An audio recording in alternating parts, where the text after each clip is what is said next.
It's a fine morning for a ramble. I was thinking, although the visible power structures may be the papacy itself and the ultra-aristocracy, who are going to be the sort of feudal overlords of the to-be Romanoid slavocracy that's gradually being phased in, and of course the Knights of Malta, who are more prominent and more visible than the Jesuit order, and of course below the Jesuit order in terms of the hierarchy. But where does the real power lie? I don't believe it is within the White Pope and his average Vatican structure, or the Knights of Malta, or the general ultra-aristocracy. Of course, the higher echelons of the ultra-aristocracy are Jesuits themselves, and the higher echelons of the power structure highest echelon of the power structure is the Jesuit-Illuminati-Psychiatric combine.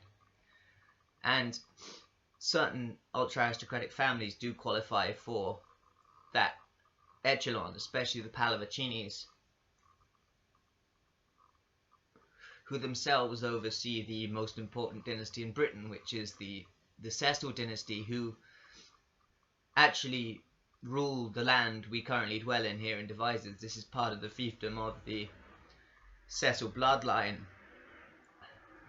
and indeed the fief is owned by the Marquis of Salisbury, and the Marquis of Salisbury is a member of the Cecil family. Indeed, Wiltshire is split between the Marquis of Salisbury, who is a Cecil, and the Marquis of Lansdowne, who is a now Petty Fitzmaurice. And both the Cecil bloodlines and the Petty bloodlines are Jesuit bloodlines, the Cecils having married the Pallavicinis from 1545 onward, but the Cecils actually remain Protestant outwardly. Meanwhile, the Marquis of Lansdowne, the Pettys, now Petty Fitzmaurice, have tried to hide their Jesuit nature from the public for several hundred years. Indeed, the Petty dynasty has owned but been the head of British intelligence for over 300 years. MI5 and MI6 are both run by the Petty Fitzmaurice family, i.e. the Marquis of Lansdowne, and his main habitation is Bowood House, which is only 2 miles away from Caen, where I used to dwell. And the MI5, MI6 war rooms are most probably beneath Bowood House. And not even just the MI5 and MI6 war rooms, but also Jesuit war rooms also. And the main habitation of the Cecil family is in Hampshire, a place called Hatfield House, but they also own all of the area from Devizes south in Wiltshire, which includes Porton Down, Salisbury Plain. Especially important being Porton Down is the main biochemical weapons plant for NATO, and is thus one of the most important arsenals of the Jesuit order. So, living here in Wiltshire, we really are at the center of Jesuit territory. This is the central nerve of the Jesuit order and the Jesuit oligarchy, especially what with 2 Jesuit dynasties ruling the entire county, and with such important facilities being located here, that being the war rooms of MI5 and MI6 beneath Bowood House and Porton Down. But of course nobody is aware of that. So, as I stated earlier, the outward power structure of the Romanoid slavocracy is the White Pope, who is being kept in his position to legitimize Jesuit rule over Britain and America, which dates back to the Concessions of King John in 1213 and 1215. 1213 he conceded England, its holdings, its lands, and its population to the Pope to stop the excommunication of England. He conceded the land holdings and populations to Pope Innocent III, who really was a pope who wished to take the world back to the Dark Ages, which is exactly what the Jesuits wish to do now. And in 1215, King John signed the Magna Carta, which really pissed off Pope Innocent III, and thus John was forced to concede the monarchy, the throne, the crown corporation, etc. to the Pope forever. And thus the White Pope is being kept in position by the Black Pope, the head of the Jesuit orders, simply to legitimize Jesuit rule over Britain and America.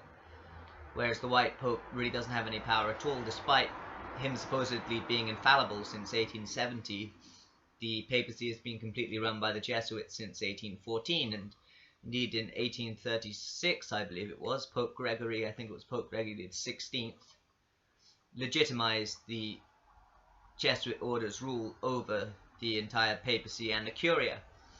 And indeed, so the White Pope is not only ruled from behind by the Black Pope, but is also ruled from the front by the Curia, which is full of Jesuit puppets. So he's pretty much squashed between two Jesuit orders. But indeed, the current Pope is a Jesuit, which makes everything even more spicy. But, as I said, with the 1870 doctrine of infallibility, it now gives the Jesuits can just decide exactly what the White Pope will say. So the White Pope is the complete puppet of the Jesuit order, as have all popes been since Pope Pius VII in 1814, after he restored the Jesuit order. They'd existed as the Illuminati during their suppression. Indeed, the Bavarian Illuminati was the brainchild of Lorenzo Ricci, who was the superior general of the time, and Lord Shelburne, who was Marquis of Lansdowne. So he was William Petty, and he was head of British intelligence at the time. And of course, as I've mentioned, the Marquis of Lansdowne have always been a Jesuit dynasty. So the Bavarian Illuminati was a wholly Jesuit creation. And Weishaupt was chosen, and indeed the Illuminati resulted in an alliance between the Jesuit order and the House of Rothschild. The House of Rothschild had been chosen because they were not Catholic bankers, and the Jesuits needed somewhere where they could place their wealth from the Paraguayan Reductions. Indeed, a lot of one of the major reasons behind the suppression of the Jesuits in 1773 was that during the period of about 1600 to 1750 or so, the Jesuits had been operating reductions, proto-communist style reductions in Paraguay, in an area which was half owned by the Empire of Spain and half owned by the Empire of Portugal.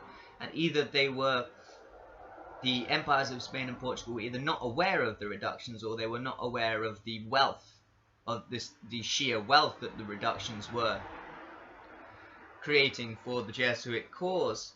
Thus, when the empires of Portugal and Spain discovered the wealth of the reductions, they were pretty annoyed, because the Jesuits were operating the reductions on territory of the empires of Spain and Portugal and paying absolutely nothing to the Portuguese and Spanish empires.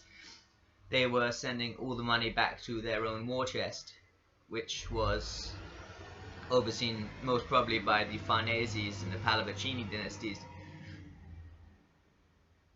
Indeed, they were just enriching themselves, and so the Illuminati, they chose the House of Rothschild as bankers because any Catholic bankers would have rinsed the money and provided it back to the Holy See, or recompensed Spain and Portugal for what they believed was lost wealth, as the wealth had been created, well, generated on the territory that belonged to the Spanish and the Portuguese empires.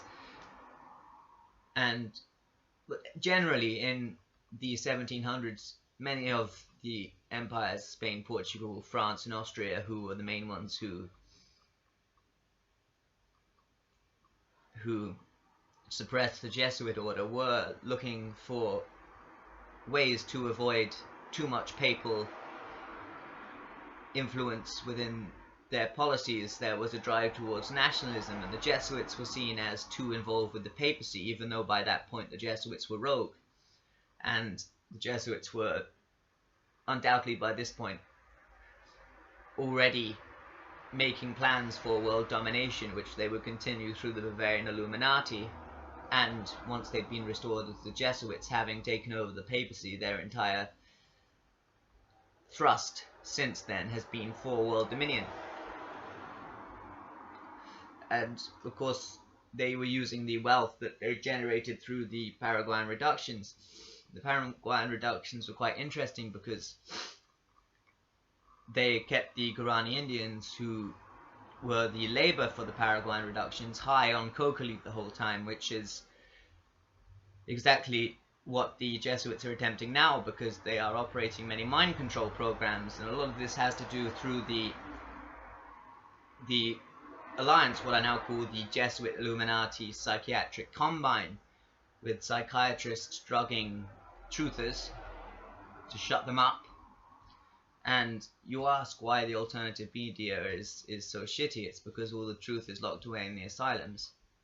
And meanwhile, in places like Porton Down, scientists are attempting to create a drug that will make the general populace completely happy in their submission and their slavery. Thus, it is a copy of how the Jesuits would have all the Guarani Indians addicted to Coca Leaf. And while they were addicted to Coca Leaf, they wouldn't complain about the fact that they were enslaved.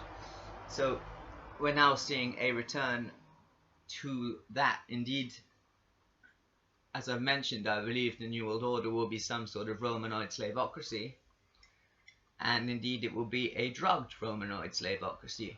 But simply it is a return to the Dark Ages, because what is valued in the Jesuit order's will for world dominion, they wish for a dark age of ignorance. They wish for the population to be completely ignorant, which is why they have set up the education system in such a way that it's dumbing down the entire populace. Indeed, talk to anybody under 25 now and they're all completely stupid. Make that 35. Or, you know, even older. It's just, you can't have an interesting conversation on the street. And people are sort of, they talk in half truths and half whims, and they'll say they want to be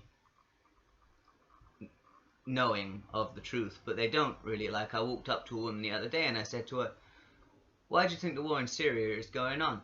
And she said, for some reason they're not telling us. And I said, I know why it's going on. Do you want to know?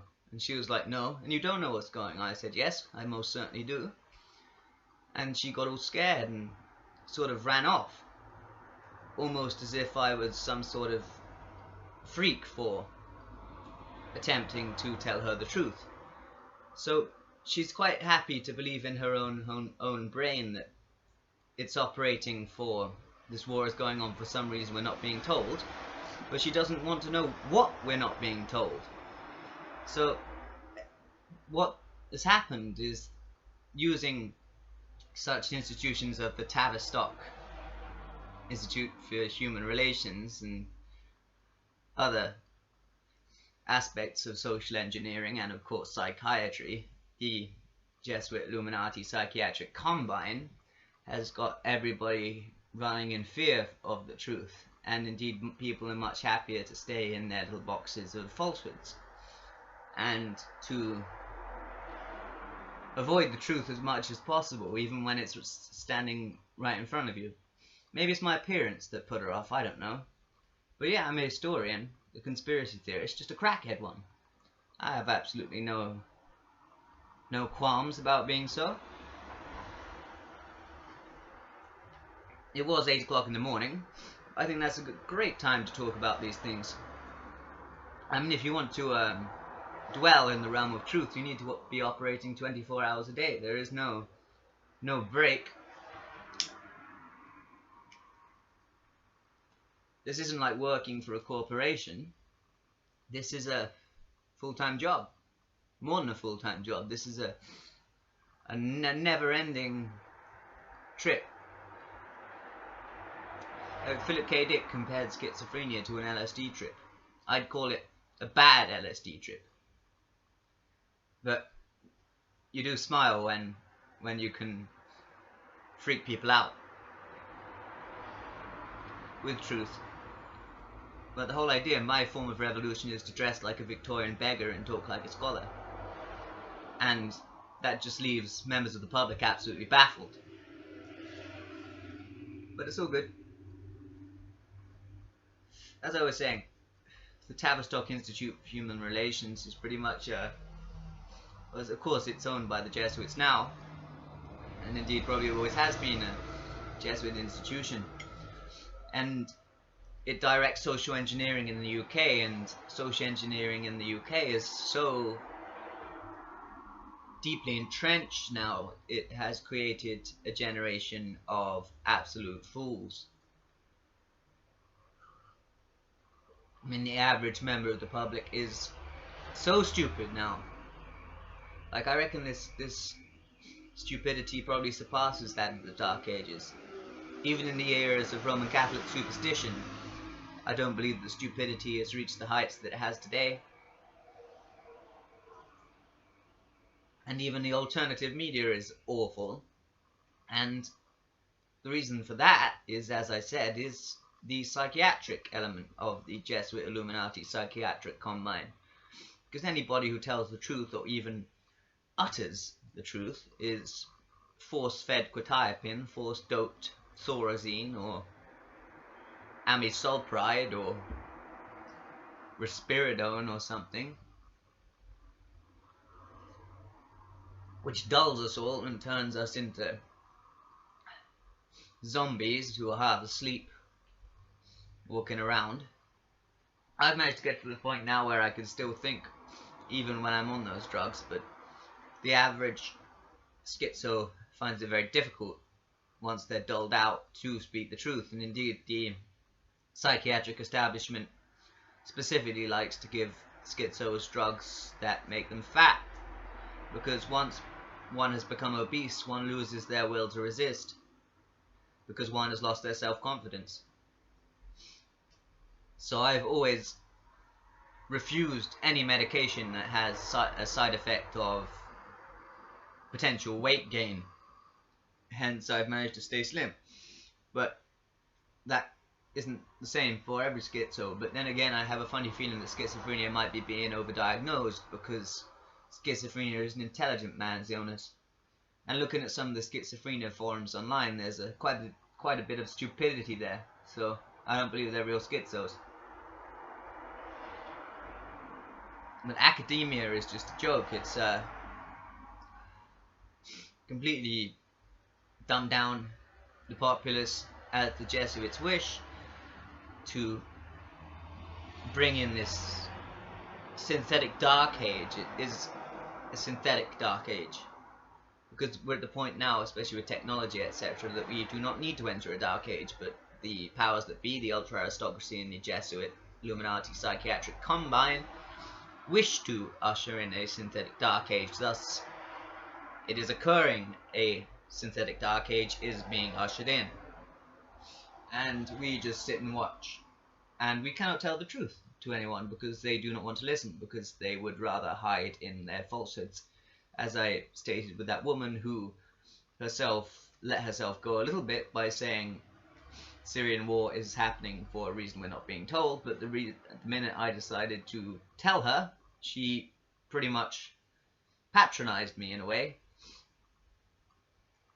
That must have been her defense mechanism, because she was too scared to hear the truth. I mean, perhaps you're scared of ending up with a file in MI5's records. I mean, I've got one. And once the authorities start a file on you, they never shut it. So, I mean, this video was being scanned by MI5 probably, but fuck them. Yeah, they're probably doing it in underneath Bowood House.